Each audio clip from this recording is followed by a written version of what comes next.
खबर उत्तर प्रदेश में आपका स्वागत है। मैं हूं आपके साथ सुरभि राजपूत। सीधे रुख करते हैं अब खबरों की ओर। इस वक्त की बड़ी खबर राजधानी लखनऊ से सामने आ रही है, जहां कोरोना से मृत पुलिसकर्मियों के आश्रितों को मिलेगी नौकरी के साथ 50 लाख की मिलेगी राशि। डीजीपी मुख्यालय ने अधिकारियों को दिए निर्देश। डीजीपी मुख्यालय कर रही है प्रक्रिया की मॉनिटरिंग।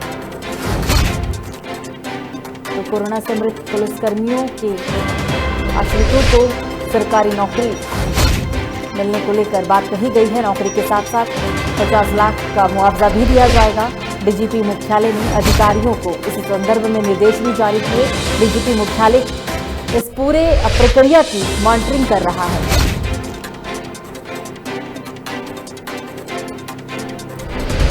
तो राजधानी लखनऊ के अंदर जो पुलिसकर्मी कोरोना के चलते मारे गए, अब ऐसे पुलिसकर्मियों के आश्रितों को सरकारी नौकरी मिलने को लेकर अधिकारियों को आदेश दिए गए हैं और साथ ही 50 लाख का मुआवजा भी दिया जाएगा।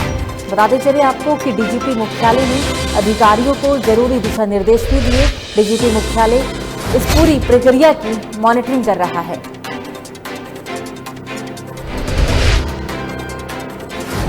कोरोना की वजह से काफी पुलिसकर्मियों ने अपनी जान गंवाई है और इसी वजह से ये आदेश जारी किया गया है कि जो पुलिसकर्मी कोरोना के चलते ड्यूटी के दौरान उनकी मृत्यु हुई है, उनके परिजनों को 50 लाख का मुआवजा और उनके आश्रितों को सरकारी नौकरी दी जाएगी। और इस पर ज़्यादा जानकारी के लिए हमारे साथ हमारे ब्यूरो चीफ आसिफ जुड़ गए हैं। आसिफ, अच्छी बात यह है क्योंकि जिस तरीके से कोरोना की वजह से ड्यूटी पे तैनात कई पुलिसकर्मियों की मौत हुई और अब उनके आश्रितों को नौकरी भी मिलेगी और 50 लाख का मुआवजा भी मिलेगा। और जरा जानकारी बताएं, क्या दिशा निर्देश अधिकारियों को दिए गए हैं? आसिफ जी बिल्कुल, सभी बता दूं कि जिस तरह से कोरोना काल में जो पुलिसकर्मी थे लगातार ड्यूटी कर रहे थे, लोगों को जो है जागरूक, एक तरफ जागरूक कर रहे थे, वहीं दूसरी तरफ जो है कहीं कहीं देखने में यह भी आया कि ये पुलिसकर्मी मरीजों को अस्पताल तक भी पहुंचाते थे।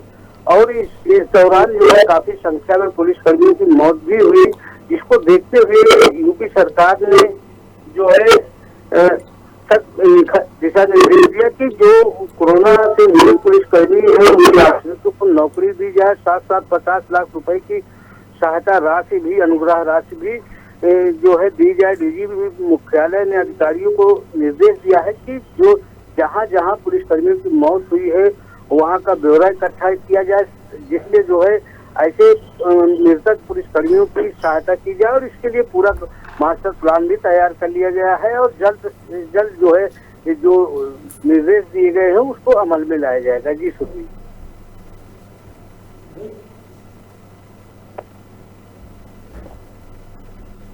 तमाम जानकारी के लिए आसिफ आपका शुक्रिया।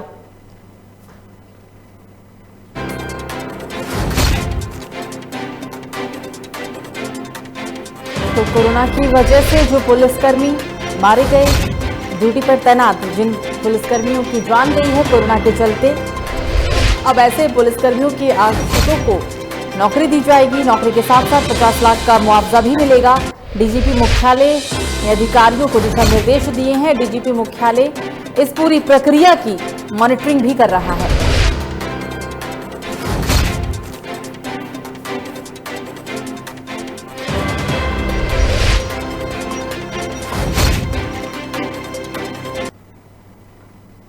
तो रुक करते अगली बड़ी खबर की ओर। केंद्र सरकार ने लॉकडाउन को लेकर दिए निर्देश। कोरोना का प्रकोप अभी गया नहीं, लॉकडाउन की जरूरत है, ये केंद्र सरकार के द्वारा कहा गया है। राज्य सरकारों को 30 जून तक लॉकडाउन लगाने के निर्देश दिए गए।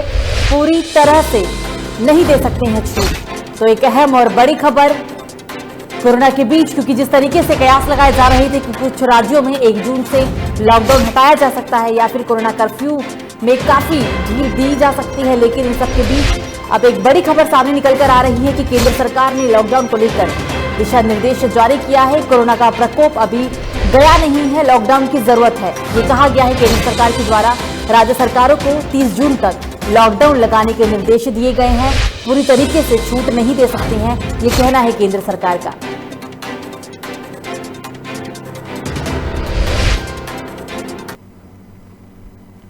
तो खबर लखनऊ से, जहां प्रदेश कांग्रेस अध्यक्ष अजय कुमार लल्लू ने एक बयान जारी किया जिसमें उन्होंने कहा है कि कोरोना महामारी में अव्यवस्था और बेड, ऑक्सीजन, वेंटिलेटर, दवाइयों के अभाव से लाखों लोगों की जिंदगी दांव पर लगी है। इस महामारी के समय बहुत से विधायक और मंत्रियों ने दम भी तोड़ दिया।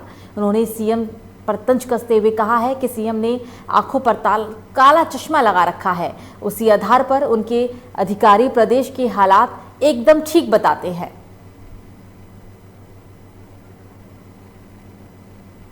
मुख्यमंत्री जी 18 मंडल और 75 जनपद के समीक्षा दौरे में गए थे। जो पहले दिन से काला चश्मा लगाया था, उसी चश्मे के आधार पर अधिकारियों ने उनको जनपदों की समीक्षा में बताया कि सब ठीक ठाक है, कहीं कोई दिक्कत नहीं है, कहीं कोई कमियां नहीं, कहीं खामियां नहीं। अस्पतालों के निरीक्षण में गए, जो अस्पताल निरीक्षण करके आए, पहले दिन तो चल रहा था, उनके जाने के बाद तमाम अस्पतालों में ताले लटके हुए नजर आए। तो इस बीच बहराइच से एक बड़ी खबर सामने निकल कर आ रही है, जहां दो ट्रकों में हुई जोरदार टक्कर। गिट्टी से भरा ट्रक बाइक सवार पर पलटा। मौके पर हुई बाइक सवार की दर्दनाक मौत।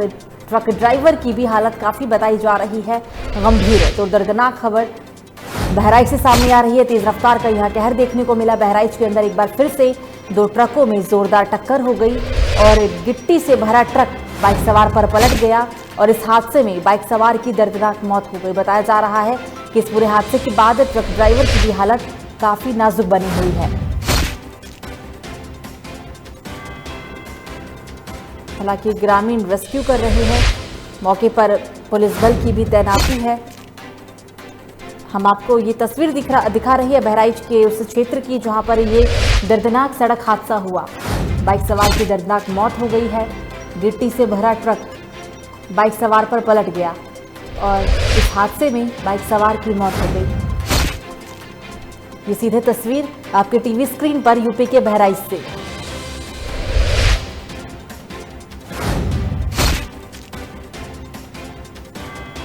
हालांकि इस घटनाक्रम में ट्रक चालक की भी हालत नाजुक बताई गई है। जिला अस्पताल में उन्हें उपचार के लिए भी भेज दिया गया है। दो ट्रकों में जोरदार टक्कर हुई। नतीजा ये रहा कि गिट्टी से भरा जो ट्रक था वो एक बाइक सवार पर पलट गया और इस हादसे में बाइक सवार की मौत हो गई।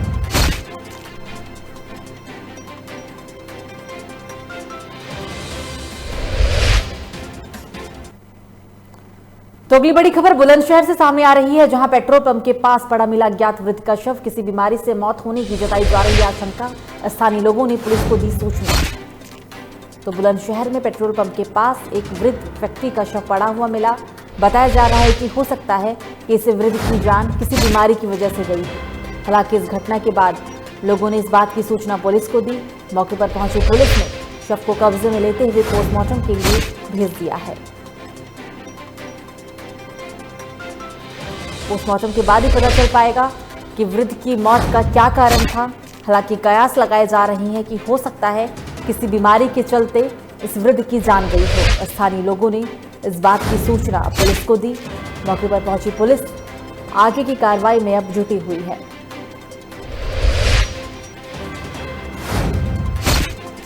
बुलंदशहर से इस वक्त की अहम खबर आपके टीवी स्क्रीन पर। बुलंदशहर के एक पेट्रोल पंप के पास एक अज्ञात वृद्ध का शव मिला। वृद्ध कौन था, हालांकि इस बात की शिनाख्त फिलहाल नहीं चल पाई है और वृद्ध की मौत किस वजह से हुई है इस बात की भी अभी कोई पुख्ता जानकारी नहीं है। कयास लगाया जा रहा है कि हो सकता है कि किसी बीमारी के चलते वृद्ध की जान गई हो।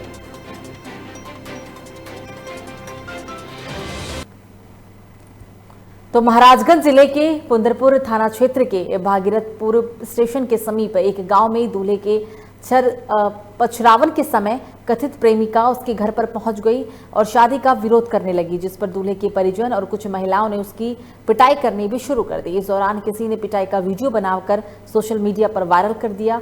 मारपीट के बाद दूल्हा बारात लेकर कोल्हई थाना क्षेत्र के एक गाँव में पहुंचा। वहां भी प्रेमिका युवक के साथ बाइक पर बैठकर पहुंच गया। महिला के साथ आए युवक को बारातियों ने पीट दिया, जिसके बाद प्रेमिका किसी तरह निकलकर दूल्हे के घर पहुंच गई और दूल्हे की पोल खोलने की बात कहने लगी। युवक पर शादी का झांसा देकर यौन शोषण संबंध बनाने का आरोप भी लगाया गया है। प्रेमिका की बात सुनकर दुल्हन के परिजनों ने शादी से इनकार कर दिया। आपको बता दें कि प्रेमिका विधवा 2 बच्चों की मां है और इस मामले में कोल्हई थाना अध्यक्ष राम सहाय चौहान का कहना है कि दूल्हे को पकड़कर थाने ले आया गया है और तहरीर मिलने के बाद मुकदमा दर्ज किया गया है। फिलहाल पुलिस आगे का काम कर रही है।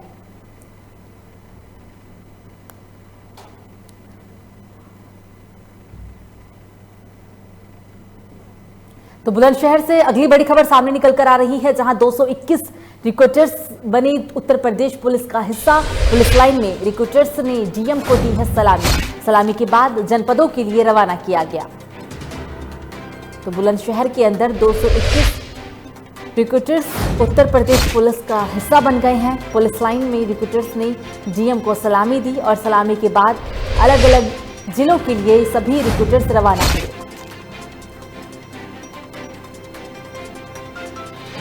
तो उस समारोह की ये पूरी तस्वीर है। बुलंदशहर के अंदर 221 रिक्रूटर्स उत्तर प्रदेश पुलिस का अब हिस्सा होंगे। जीएम को सलामी के बाद ये सभी जो रिक्रूटर्स थे वो अलग अलग जिलों के लिए रवाना भी हो गए।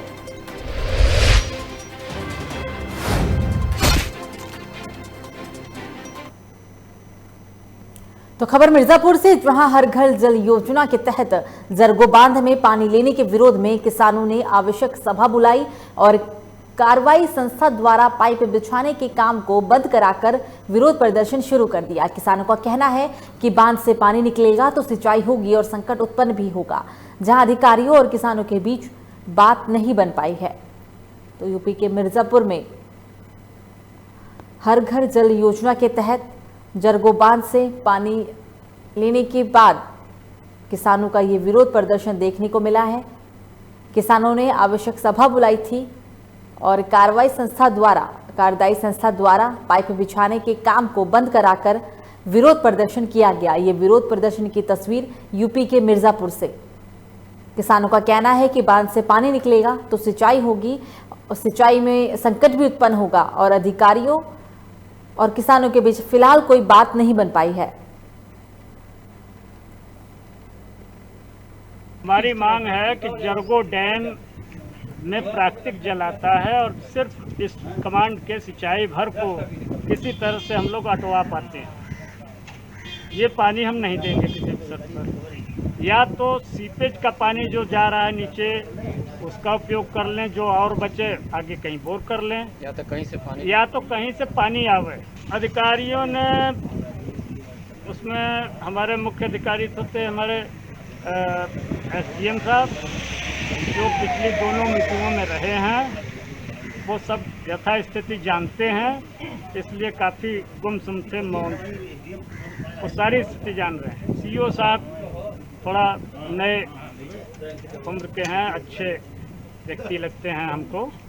उन्होंने काफ़ी बहस मुआवजा किया और अपनी सीमा से ऊपर जाकर के ये बांध जरगो बांध है, ये कमांड एरिया की सिंचाई ही नहीं हो पाती है रबी और खरीफ की, तो इसमें अगर पेयजल के लिए पानी लेंगे तो सिंचाई व्यवस्था भी बाधित होने लगेगी। इसी के संदर्भ में विरोध है और काम रोकने के लिए पूरा शास्त्री जी के नेतृत्व में बैठक आज में बुलाई गई थी और एसडीएम साहब और सीओ साहब आए थे। वार्ता विफल रही है। कार्यदायी संस्था अगर आकर के लिखित समझौता करती है कि हम वेस्टेड पानी का उपयोग करके पेयजल व्यवस्था को सुनिश्चित कराएंगे, तब। तो चंदौली से बड़ी खबर सामने निकल कर आ रही है, जहां ग्रामीणों ने हाईवे पर शव को लेकर किया है चक्का जाम। प्रधान की 2 दिन पहले हुई थी हत्या। सुल्तानपुर जिले में हुई थी प्रधान की हत्या। मौके पर पहुंची एडिशनल एसपी और सीओ रहे मौजूद। तो यूपी के चंदौली के अंदर ग्रामीणों ने शव को लेकर चक्का जाम किया। प्रधान की 2 दिन पहले हत्या कर दी गई थी और इसी हत्या के बाद ग्रामीणों का गुस्सा देखने को मिला है। चक्का जाम की तस्वीर हम आपको ये सुल्तानपुर जिले से दिखा रहे हैं। पूर्व प्रधान की हत्या के बाद ग्रामीणों का गुस्सा यहां देखने को मिला। 2 दिन पहले पूर्व प्रधान की हत्या कर दी गई थी और इसी संदर्भ में आज चक्का जाम किया गया है। प्रधान के शव को लेकर चक्का जाम किया गया।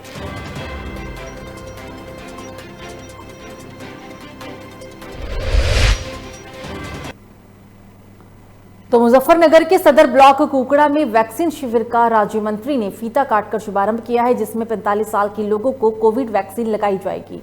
आपको बता दें कि कोविड-19 वैक्सीन जिले भर में लगाई जा रही है। प्राथमिक विद्यालय में वैक्सीन शिविर का राज्य मंत्री कपिल देव अग्रवाल ने फीता काटकर शुभारंभ किया। जिले में कोरोना टीकाकरण को लेकर स्वास्थ्य विभाग लगातार काम कर रहा है। अब टीकाकरण कैंपों की संख्या शुक्रवार को 28 मई के लिए और बढ़ा दी गई है। शुक्रवार 28 मई को जिले के विभिन्न क्षेत्रों में 66 संस्थानों पर कोरोना वैक्सीन लगाने के लिए टीमें नागरिकों को लेकर उपलब्ध कराई जानी है।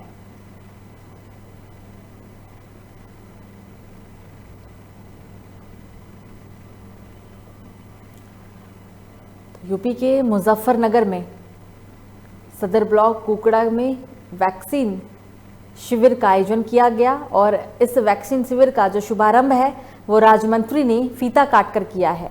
बताया जा रहा है कि इसमें 45 साल के लोगों को कोविड वैक्सीन लगाई जानी है। कोविड-19 वैक्सीन जिले भर में लगाई भी जा रही है और इसी को प्राथमिकता देते हुए प्राथमिक विद्यालय में वैक्सीन शिविर का राज्य मंत्री कपिल देव अग्रवाल के द्वारा फीता काटकर शुभारंभ किया गया है।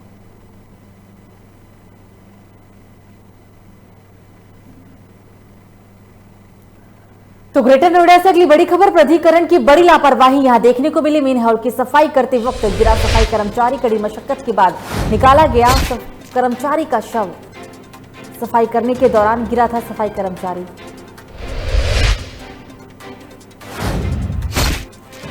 ग्रेटर नोएडा के अंदर प्राधिकरण की बड़ी लापरवाही देखिए कि लापरवाही के चलते सफाई कर्मचारी की जान चली गई है। मेन हॉल की सफाई करते वक्त सफाई कर्मचारी गिर गया था और हैरानी की बात तो ये है कि कड़ी मशक्कत के बाद इस सफाई कर्मचारी का शव निकाला गया।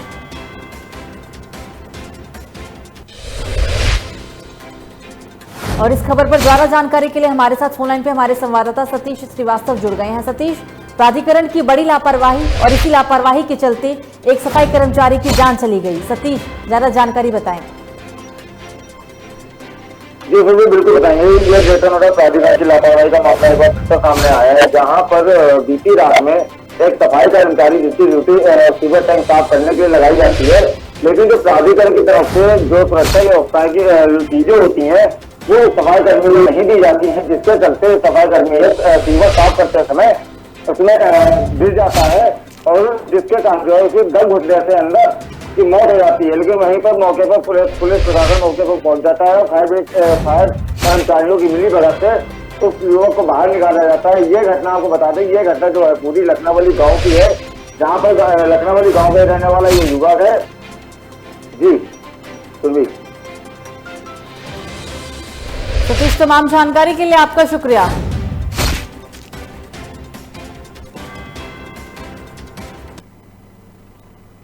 तो अगली खबर शाहजहांपुर से है, जहां पुलिस ने भारी मात्रा में निर्मित असलाह का जखीरा बरामद किया है। पुलिस ने अवैध असलाह बनाते हुए एक व्यक्ति को भी गिरफ्तार किया।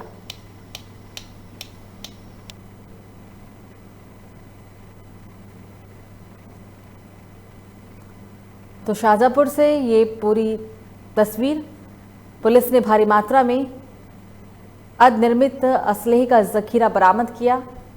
कार्रवाई करते हुए इस दौरान पुलिस ने एक युवक को भी गिरफ्तार किया है।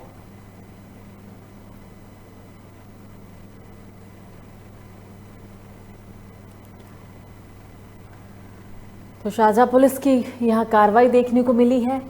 कार्रवाई करते हुए पुलिस ने अवैध असलाह बनाते हुए एक युवक को गिरफ्तार भी किया और भारी मात्रा में अर्धनिर्मित असलाह का जखीरा भी बरामद किया गया।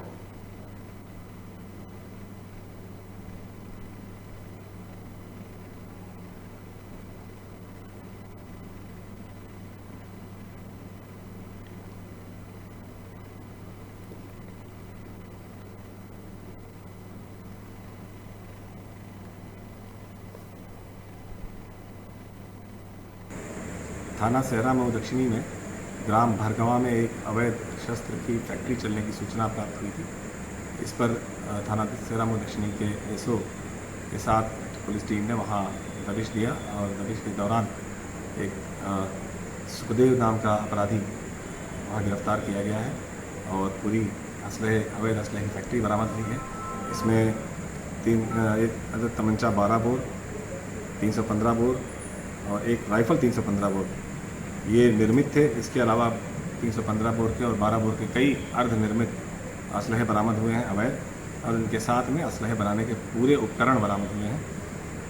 इनके द्वारा इस अभियुक्त को गिरफ्तार कर थाना सेरामऊ दक्षिणी को संबंधित धाराओं में अभियोग पंजीकृत किया गया है और उसे जेल रवाना किया जा रहा है। तो राजधानी लखनऊ से अगली बड़ी खबर, पुलिस ने मस्जिद के इमाम को लाठी से मारा। लॉकडाउन का हवाला देकर मौलाना की करी गई पिटाई। एलजी कॉलोनी में बनी मस्जिद में मौलाना कर रहे थे इबादत। लोगों ने पुलिस कर्मियों पर कार्रवाई करने की मांग की है। तो राजधानी लखनऊ से इस वक्त की बड़ी खबर, जहां पुलिस ने मस्जिद के इमाम को लाठी से मारा है। आपको बता दें कि लॉकडाउन का हवाला देकर मौलाना की पिटाई की गई है। एलजी कॉलोनी में बनी मस्जिद में मौलाना इबादत कर रहे थे। इस पूरे घटनाक्रम के बाद लोगों ने पुलिसकर्मियों पर कार्रवाई करने की मांग की। लॉकडाउन का हवाला देते हुए मौलाना की पिटाई की गई है राजधानी लखनऊ के अंदर।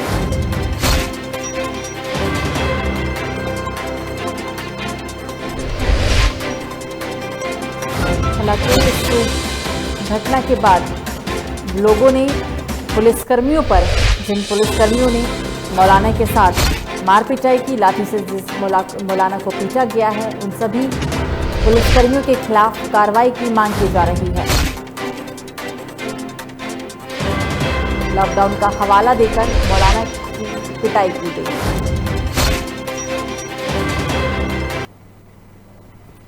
तो प्रतापगढ़ में हीरो बाइक के शोरूम में डकैती का किया गया प्रयास। चैनल तोड़कर शोरूम में घुसे 5 डकैत। डकैतों की सूचना पर पुलिस मौके पर पहुंची। पुलिस और डकैतों के बीच मुठभेड़ भी देखने को मिली है। सिपाही को इसमें गोली लगी है। फायरिंग करते हुए डकैत हुए फरार। शोरूम में डकैती का प्रयास विफल रहा, क्योंकि घटना की सूचना मिलते ही मौके पर पहुंची पुलिस ने कार्रवाई करते हुए सभी डकैत को खदेड़ दिया। सिपाही को इस दौरान गोली भी लगी है। फायरिंग करते हुए डकैत फरार हो गए। चैनल तोड़कर शोरूम में 5 डकैत घुस गए थे।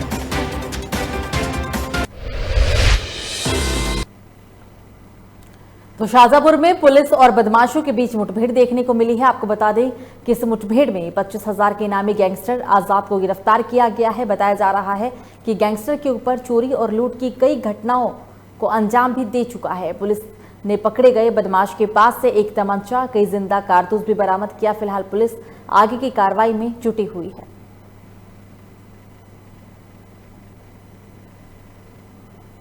अपराधी आजाद उर्फ बौना को गिरफ्तार करने में सफलता प्राप्त हुई। ये एक शातिर चोर है, चोरों का गिरोह चलाता है और इसके विरुद्ध चोरी के कई मुकदमे, जिसमें बरामदगियां भी हुई हैं, कई मुकदमे पंजीकृत थे। इसी आधार पर इसके विरुद्ध गैंगस्टर एक्ट का मुकदमा पंजीकृत किया गया था, जिसमें ये 6 महीने से फरार चल रहा था। इसको एक साहसिक मुठभेड़ में गिरफ्तार किया गया। इसके कब्जे से एक तमंचा, 315 बोर, खोखा और जिंदा कारतूस भी बरामद हुए हैं। इसके विरुद्ध सुसंगत धाराओं में थाना कांट पर अभियोग पंजीकृत कर इसे जेल रवाना किया जा रहा है।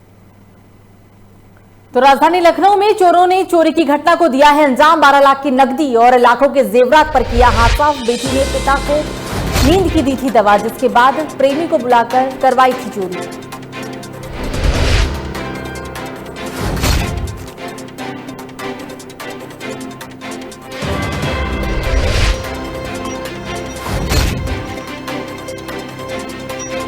राजधानी लखनऊ के अंदर 12 लाख की नकदी और लाखों के जेवरात पर हाथ साफ किया गया। और हैरानी की बात यह है कि एक बेटी ने अपने पिता को नींद की दवाई दी थी और इसके बाद उसने अपने प्रेमी को बुलाकर चोरी की घटना में वो शामिल हुई।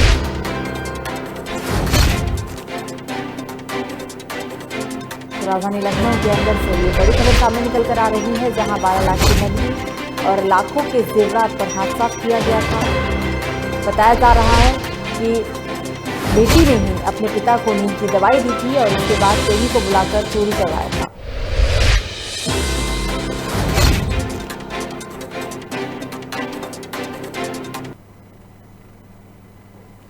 तो खबर देवरिया से, जहां कोरोना महामारी में कुबको और इफ्को नाम की संस्था ने ऑक्सीजन और मास्क किट जिला प्रशासन को सौंपा है, जिसमें कृषि मंत्री सूर्य प्रताप शाही ने कहा है कि कुबको और इफ्को नाम की संस्था ने इस महामारी के दौर में जिले के लिए एक बहुत बड़ा योगदान दिया है।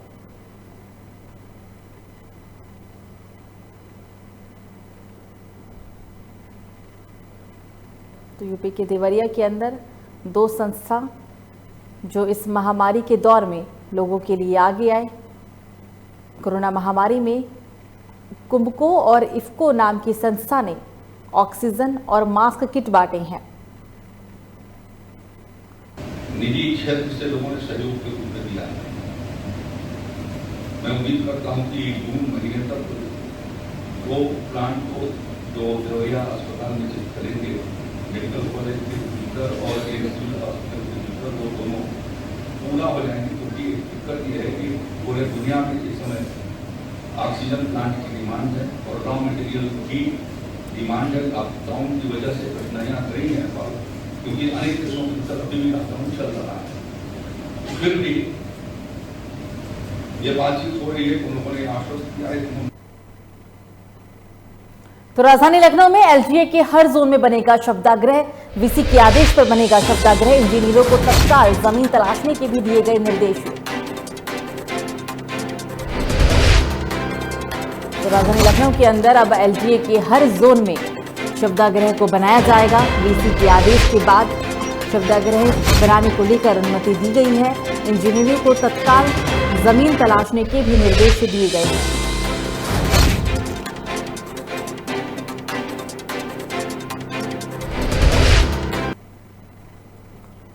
तो मिर्जापुर जिले के थाना अदलहाट के जमालपुर विकासखंड के हितौनी माफी गांव में नवनिर्वाचित प्रधान ने अपने गांव में ही एक बेड़ा उठाया हुआ है। जो भी आदमी अगर वैक्सीन लगाकर उनके पास आएगा तो वो उसको अपनी तरफ से 5 किलो मुफ्त अनाज और फल देंगे। आपको बता दें, इस काम के लिए पूरे गांव में उन्होंने एक 10 लोगों की टीम भी तैयार की है, जो घर घर जाकर लोगों को वैक्सीन लगवाने के लिए जागरूक कर रहे हैं।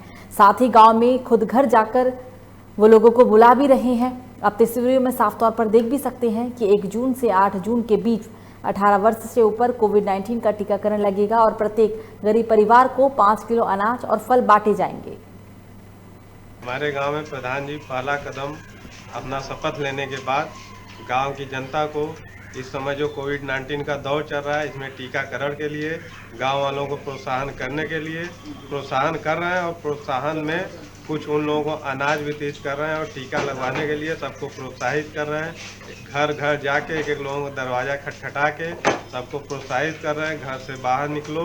और 18 से 18 वर्ष के बाद जितने लोग हो गए हैं सभी लोग आके पंचायत भवन में 2 से 10 तारीख तक जो टीका लगेगा उसमें अपना टीकाकरण करवाएं। गांव के लिए ऐसे ही काम, ऐसे कोरोना टीका लगेगा भाई, घर घर जाके जागरूक करेंगे तब आकर लगवाएंगे भाई। ये अगला आदमी देखेगा तो भाई अगला भी प्रधान हर एक गांव के भाई जागरूक होंगे ना कि भाई हम लोग भी हर एक गांव में टीका लगवाएं और इससे गांव सुरक्षित रहेगा। हम लड़के को 10-55 ठे गठित किए हैं, जैसे कि वो जाकर गांव समझाएंगे, जैसे घर घर जा करके तब आकर भाई टीका लगवाएंगे। तब टीका लगवाने के बाद हम अपनी तरफ से 5 किलो अनाज देंगे, तो इससे भाई जागरूकता बढ़ेगी उन लोगों के भाई लगवाने के लिए।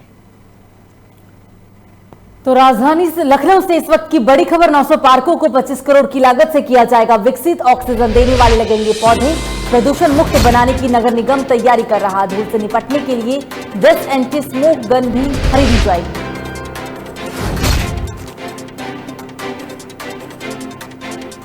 तो राजधानी लखनऊ के अंदर 900 पार्कों को 25 करोड़ की लागत से विकसित किया जाना है।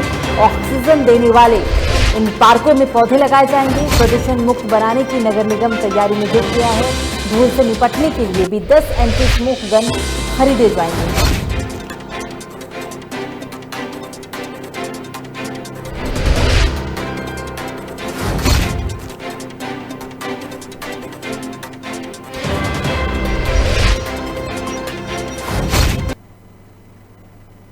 तो फिलहाल बुलेटिन में मुझे दीजिए इजाजत। लोकमंच न्यूज पर खबरों का सिलसिला जारी रहेगा। नमस्कार।